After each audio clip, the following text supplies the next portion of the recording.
Hello everyone, আসসালামু আলাইকুম সবাইকে। যারা সামনের বছর ক্লাস 9 এবং 10-এ উঠবা তারা নিশ্চয়ই অলরেডি বিভাগ বিভাজন করে ফেলেছো, এবং যারা সায়েন্স নিয়ে ফেলেছো তাদের একটা কমন কনফিউশন হচ্ছে ফোর্থ সাবজেক্ট কোনটা হবে, হায়ার ম্যাথ নাকি বায়োলজি। তো এই কনফিউশন দূর করতে আজকে আমি তোমাদের সাথে আছি ফারিহা নাজনীন তন্দ্রা, আর আমি আছি তোমাদের সাথে, তোমাদের অমিয় ভাইয়া। সো আজকে আমরা দেখব যে হায়ার ম্যাথ আর বায়োলজি নিলে তোমার কি কি প্রভাব পড়তে পারে এসএসসি, এইচএসসি এবং তোমার অ্যাডমিশনে। ঠিক আছে, সো আমরা যদি ফার্স্টে একাডেমিক রেজাল্টের দিকটা বিবেচনা করি, এসএসসির কথা বলি। সো ধরো তোমার কাছে অপশন আছে দুইটা, হায়ার ম্যাথ নিবা নাকি বায়োলজি নিবা। ঠিক আছে, সো প্রথমে বলি যে এসএসসির রেজাল্ট এটা কীভাবে প্রভাব ফেলে। সো ধরো তোমার এসএসসিতে সাবজেক্ট আছে 12টা, ঠিক আছে, আর তোমার মেইন সাবজেক্ট হচ্ছে হায়ার ম্যাথ। আমি ম্যাথের লোক দেখে হায়ার ম্যাথ মেইন সাবজেক্ট ধরো, আপুত্র ঠিক বাদ দেই। আর ধরো আমার ফোর্থ সাবজেক্ট হচ্ছে বায়োলজি। সো এখন আমার রেজাল্টের ক্যালকুলেশনটা কীভাবে হবে। সো আমরা জানি যে আমাদের এসএসসি, এইচএসসি দুইটা লেভেলেই কিন্তু তোমার গ্রেড পয়েন্ট হচ্ছে 5 একটা সাবজেক্টে, তাই না? সো ধরো আমি আমার ফোর্থ সাবজেক্ট বায়োলজিতে আমি পাইছি 5, গ্রেড পয়েন্ট পাইছি 5।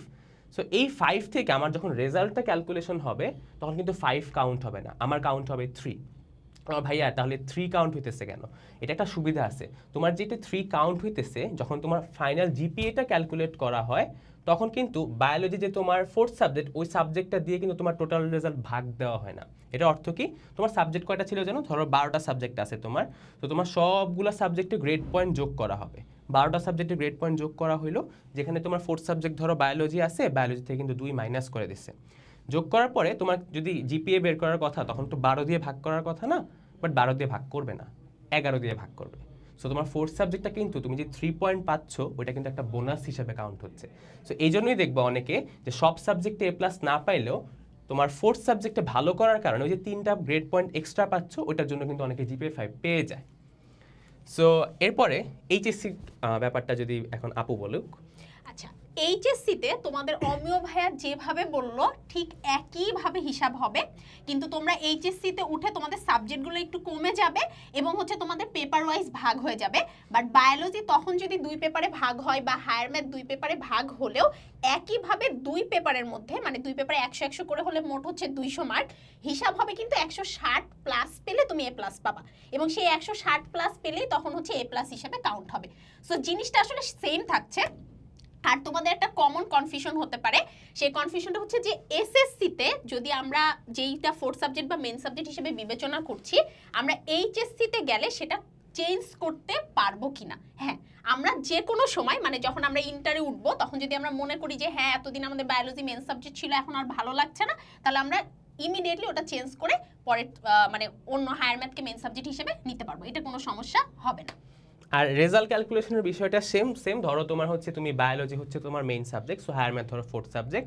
হায়ার ম্যাথ তুমি জিপিএ 5 যদি পাও, মানে ধরো 200তে 160 পাইছো 2 পেপার মিলায়, সো তুমি যদি 160 পাও তোমার 5 গ্রেড পয়েন্ট থেকে 2 মাইনাস করা হবে। ঠিক আছে, মানে তুমি 4 পাইলেও কিন্তু তুমি 3 পাবা, সো এটা কিন্তু 2 মাইনাস করা হবে।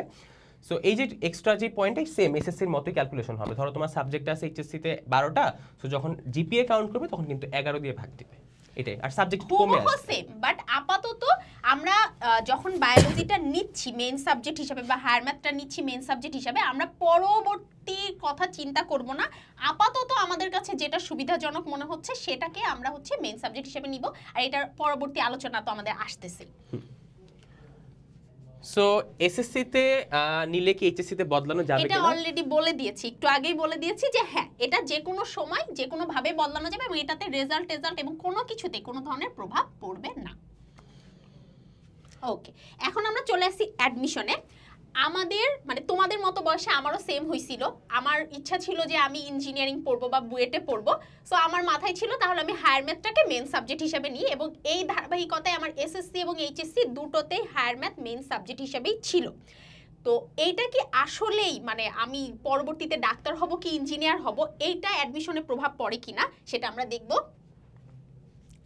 আচ্ছা, সো প্রথম আমাদের প্রশ্ন হচ্ছে যে হায়ার ম্যাথ যদি আমরা মেইন সাবজেক্ট হিসেবে নেই তাহলে কি আমরা মেডিকেলে পরীক্ষা দিতে পারবো?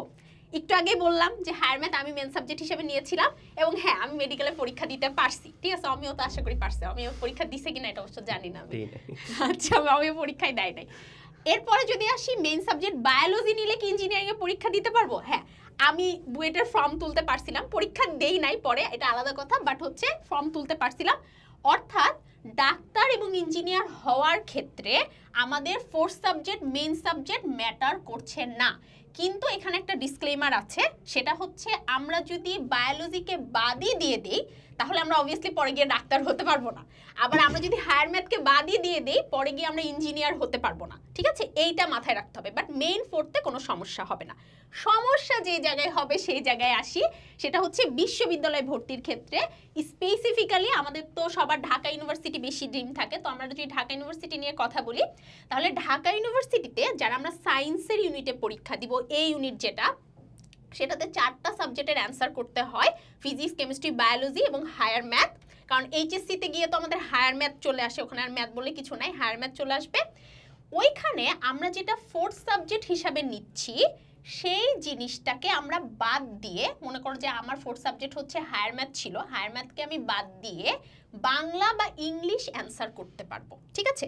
কিন্তু এখানে ফোর্থ সাবজেক্ট যদি বাদ দিয়ে দাও অ্যান্সার করার ক্ষেত্রে, তাহলে আবার সেই রিলেটেড সাবজেক্টগুলো ইউনিভার্সিটিতে ভর্তির ক্ষেত্রে পাবা না।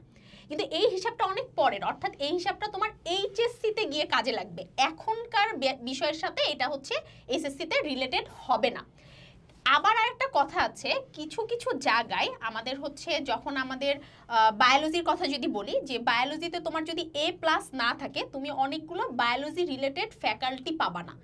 এই হিসাবটাও এইচএসসি থেকেই আসে, এটা এসএসসি থেকে আসে না। বাট তোমার যদি পরবর্তীতে সায়েন্স নিয়ে পড়ার ইচ্ছা থাকে, আমরা সাজেশন দিব বায়োলজি এবং হায়ার ম্যাথ দুটোকেই ইনক্লুড রাখতে। অর্থাৎ বিশ্ববিদ্যালয়ে ভর্তির ক্ষেত্রে যে অসুবিধাটা হয় সেটা এইচএসসি লেভেলে গিয়ে হয়, এসএসসি লেভেলে কোনো ধরনের সমস্যা হবে না। সো আর এসএসসিতে নিলে তো তুমি এইচএসসিতে পরে বদলাতেই পারছো, সো তুমি এখন আপাতত যে কোনোটা নিতে পারো।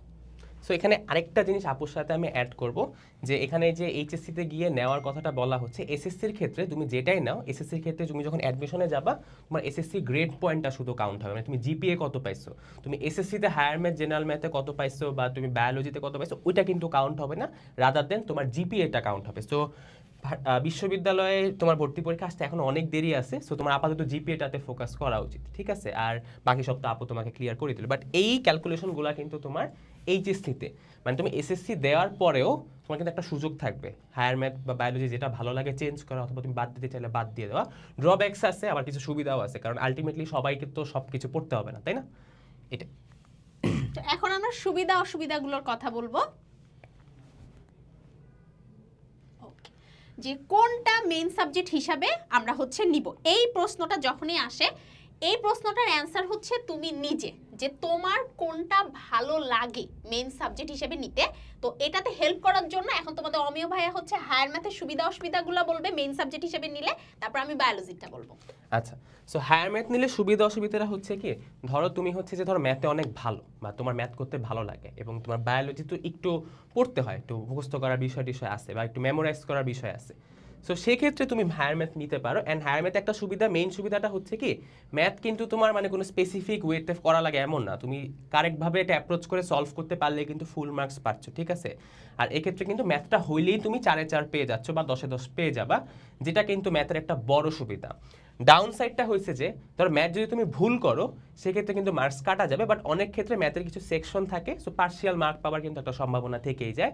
বাট ম্যাথের ক্ষেত্রে পার্শিয়াল মার্ক খুব বেশি যে পাবা সেটা কিন্তু তেমন না, যেমনটা আবার বায়োলজির ক্ষেত্রে কিন্তু হবে। সো এখানে একটা ড্রব্যাকস আছে। সো তুমি যদি কনফিডেন্ট থাকো যে আমি ম্যাথে ভালো অ্যান্ড আমি আনসার করলে ভালো পুরাটাই আনসার করতে পারবো, সেক্ষেত্রে হায়ার ম্যাথ নেওয়াটা তোমার জন্য ভালো, কারণ এক্ষেত্রে তোমার মার্কসটা তোলার চান্সটা একটু বেশি থাকে আর কি। আচ্ছা, সো বায়োলজির ক্ষেত্রে আমরা বায়োলজিকে মেইন সাবজেক্ট হিসেবে নির্বাচন করছি না কারা? যাদের আমার বায়োলজি মুখস্থ করতে অনেক কষ্ট হয়, মনে হয় যে বায়োলজি মুখস্থ করতে বিরক্ত লাগে, মাথা গরম হয়ে যায়, তারা। কিন্তু মজার ব্যাপার হচ্ছে যে আমাদের বিজ্ঞান বিভাগে যারা আমরা আসছি ক্লাস 9 বা 10-এ যতগুলো বই আছে সবচেয়ে কম পড়া লাগে হচ্ছে বায়োলজি বইটা, কারণ বায়োলজি বইটা হচ্ছে সবচেয়ে চিকন, মানে কম্পারেটিভলি অন্যান্য বইয়ের থেকে। আবার তোমাদের অমিয় ভাই যেরকমটা বললো যে এখানে তুমি একটা কোশ্চেন স্টার্ট করছো, পুরোটা অ্যান্সার করতে পারো নাই, কিন্তু তোমার একটা আইডিয়া আছে, তুমি কোনো রকম ভাবে কিছু একটা লিখে আসতে পারছো, তুমি কিন্তু একটা মার্ক পাবা। যার ফলে ম্যাথে যেরকমটা হয় তোমার ভুল হলে কিন্তু পুরো মার্কই গেল, কিন্তু বায়োলজিতে এই ঘটনাটা ঘটবে না যে ভুল হলে পুরো মার্কটাই গেল। ফলে তুমি এটাকে মেন সাবজেক্ট হিসাবে নিলে তুমি একটা সেফ সাইডে থাকছো যে হ্যাঁ আমার হচ্ছে এটাতে A+ পাওয়ার পসিবিলিটিসটা বাড়ছে। আর অসুবিধা হচ্ছে যে হ্যাঁ আমি যদি মনে করি যে আমার একদমই ভালো লাগতেছে না, আমি ম্যাথে মানে এটা আসলে কাউন্ট হবে যখন তুমি ভালো রেজাল্ট করতে চাইতেছো, যে তুমি স্কলারশিপের চিন্তা করতেছো, তোমার অনেক বেশি বেশি মার্ক লাগবে, তখন আসলে হায়ার ম্যাথটা মেন সাবজেক্ট নিলে তোমার হচ্ছে বেশি মার্ক হবে। বাট আলটিমেটলি তোমার যদি হায়ার ম্যাথ এবং বায়োলজি দুটোই তোমার লিস্টে থাকে, তাহলে আসলে তুমি কোনটা মেন নিচ্ছ কোনটা ফোর্থ নিচ্ছ এটা খুব একটা যায় আসবে না। কিন্তু তারপরও আমরা মেইন সাবজেক্ট হিসেবে কোনটা নিব সেটা যদি আমরা দেখি, আমরা বায়োলজি এবং হায়ার ম্যাথের মধ্যে মেইন সাবজেক্ট হিসেবে সেটাই নিব যেটা আমরা বেশি ভালো পারি। কারণ ফোর্থ সাবজেক্টটা বাদ দিয়ে আমাদের A+ পাওয়াটা জরুরি। ফোর্থ সাবজেক্টটা বাদ দিয়ে A+ পাওয়াটা জরুরি, কারণ পরবর্তীতে অনেক জায়গায় ফোর্থ সাবজেক্ট বাদ দিয়ে A+টা হিসাব হবে। ঠিক আছে? তো এছাড়াও যাদের এই দুইটার কোনোটাই ভালো লাগে না, মানে দুইটার কোনোটা ভালো লাগে না বলতে যে কোনো একটা একদমই আমরা বাদ দিয়ে দিতে চাই, একদমই বাদ দিয়ে দিতে চাই, যে আমি হায়ার ম্যাথও নিব না, মানে হায়ার ম্যাথ আমার খুবই বিশ্রী লাগে আমি বাদ, অথবা আমার বায়োলজি খুবই বিশ্রী লাগে আমি বাদ, তাহলে তারা আমরা কোন অপশনে যাব সেটা যদি আমরা দেখি, অবভিয়াসলি যে কোনো একটা রাখতে হবে, দুইটা আবার বাদ দিয়ে দেওয়া যাবে না। হ্যাঁ, হায়ার ম্যাথ বায়োলজি দুইটাই বাদ দিয়ে দেওয়া যাবে না। তারা আমরা যেটা করব, আমরা হচ্ছে এই সাবজেক্টগুলো আমাদের যে নতুন সিলেবাস দিয়েছে সেই অনুযায়ী আমরা এই সাবজেক্টগুলো আমরা নিতে পারবো। সাধারণত গার্হস্থ্য বিজ্ঞান মেয়েরাই পড়ে, এটা ছেলেদের দেওয়া হয় না, এটা গার্লস স্কুলগুলোতে দেওয়া হয় মেয়েদের ক্ষেত্রে, আর বয়েজ স্কুলগুলোতে কৃষি শিক্ষা দেওয়া হয়। ঠিক আছে, কৃষি শিক্ষা মেয়েরা পড়তে পারে বাট সাধারণত দেওয়া হয় না। আর এছাড়া সঙ্গীত, আরবি, সংস্কৃত, পালি এগুলো তোমরা নিতে পারো। এখানে দুটো ভালো ভালো সাবজেক্ট আছে, সেটা হচ্ছে একটা অর্থনীতি যেটা মানবিকের একটা সাবজেক্ট, আর এটা হচ্ছে ভূগোল, এটাও মানবিকের একটা সাবজেক্ট। এই দুটোকে তোমরা ফোর্থ সাবজেক্ট হিসেবে বিবেচনা করতে পারো, ম্যাথ বা হায়ার ম্যাথ যে কোনো একটা বাদ দিয়ে। ঠিক আছে, বাট যারা সায়েন্স নিয়ে পরবর্তীতে পড়তে চাও, আমাদের সাজেশন থাকবে তাদের জন্য এই সাবজেক্টগুলো না নিতে। ঠিক আছে, হায়ার ম্যাথ এবং বায়োলজি রাখতে, এটা হেল্প করবে, পরবর্তীতে অনেক কাজে হেল্প করবে। ঠিক আছে, একটু কঠিন হইলেও ক্লাস 9-10-এ অ্যাটলিস্ট একবার নাও, পরে বাদ দিয়ে দিও, এইচএসসিতে উঠে বাদ দিয়ে দিও, এখন আপাতত নাও। ওকে, আচ্ছা। সো ফাইনালি আমাদের যেটা পরামর্শ সেটা হচ্ছে যে আপাতত তোমরা 9-10-এ যখন উঠতেছো তখন মানে হায়ার ম্যাথ আর যেটা আপু বললো হায়ার ম্যাথ আর বায়োলজি রাখো, দেখো যে তোমার কোনটা ভালো লাগে। কারণ হায়ার ম্যাথ আর বায়োলজি কিন্তু কোনটা মেইন আছে কোনটা মেইন নাই এটার উপর কিন্তু তোমার একদম ভবিষ্যতে ভর্তি পরীক্ষায় খুব একটা ঝামেলা হবে না। জাস্ট আনসার করার ক্ষেত্রে হয়তো এটা মাস্ট করা লাগবে না, এরকম বিষয়পাতি থাকবে। কিন্তু তুমি যদি একদম বাদ দিয়ে একটা সাবজেক্ট ধরো, তুমি মেইন সাবজেক্ট রাখলা higher math and fourth subject biology, বাদ দিয়ে কিছু একটা নিলা, তখন কিন্তু তোমার কাছে আর অপশনটাই নাই, বুঝছো? সো একদম অপশনলেস হয়ে যায় না। সো আপাতত 9-10টাই সময় আছে। তো 9-10-এ গিয়ে তুমি চেষ্টা করো যে রাখার, যদি তুমি সায়েন্সে থাকতে চাও। নিয়ে দেখো যে তোমার ভালো লাগছে কিনা, এরপরে তুমি এইচএসসি তে গিয়ে সেই অনুযায়ী চেঞ্জ করতে পারো। এখন যদি প্রশ্ন করো যে আপু কোনটা নিব মেইন সাবজেক্ট হিসাবে, তো মনে হইতে পারে যে আমি বলবো বায়োলজি নিতে আর তোমাদের ভাইয়া বলবে মেইন সাবজেক্ট হচ্ছে হায়ার ম্যাথ নিতে। বিষয়টা মোটেও এমন না, বিষয়টা হচ্ছে তুমি যেটা ভালো পারো। মেইন মানে কি, যে আমি যেটা ভালো পারি, যেটা আমি আবশ্যিক হিসাবে নিতে চাই। আর ফোর্থ সাবজেক্ট কি, যেটা আমার আবশ্যিক না, মানে এটা আমার হইলেও চলে না হইলেও চলে। তাহলে তুমি যদি ম্যাথ ভালো পারো তাহলে মেইন সাবজেক্টে ম্যাথ রাখো, তুমি যদি বায়োলজি ভালো পারো তাহলে মেইন সাবজেক্টে বায়োলজি রাখো। সো এই ছিল আমাদের পক্ষ থেকে। সো আশা করি তোমাদের সকল কনফিউশন আমরা ক্লিয়ার করতে পারছি। বাট দেন আমরা এগেন একটা রিক্যাপ করি। সো মেইন সাবজেক্ট তুমি যেটা নিচ্ছ আর ফোর্থ সাবজেক্ট নিচ্ছ, এটার উপর কোনো মানে তেমন খুব একটা পার্থক্য নাই, জাস্ট এক রেজাল্টে ক্ষেত্রে একটা লাভ হয় যে ফোর্থ সাবজেক্টে যদি তুমি ভালো করো সেই ফোর্থ সাবজেক্টের এক্সট্রা নাম্বারটা দিয়ে ভাগ করে না, বাট নাম্বারটা কিন্তু অ্যাড হয়, সেক্ষেত্রে 2 মাইনাস করা হয়, তুমি যা পাবা থেকে 2 মাইনাস করবে, এইটুকুই। সো তুমি যদি কোনো একটা মেইন সাবজেক্টে A+ ছুটেও যায়, বাট তুমি যদি ফোর্থ সাবজেক্টে ভালো করো তাহলে কিন্তু এই বোনাস মার্কটা এসে তোমার কিন্তু GPA 5 পাওয়ার একটা চান্স ক্রিয়েট হয়।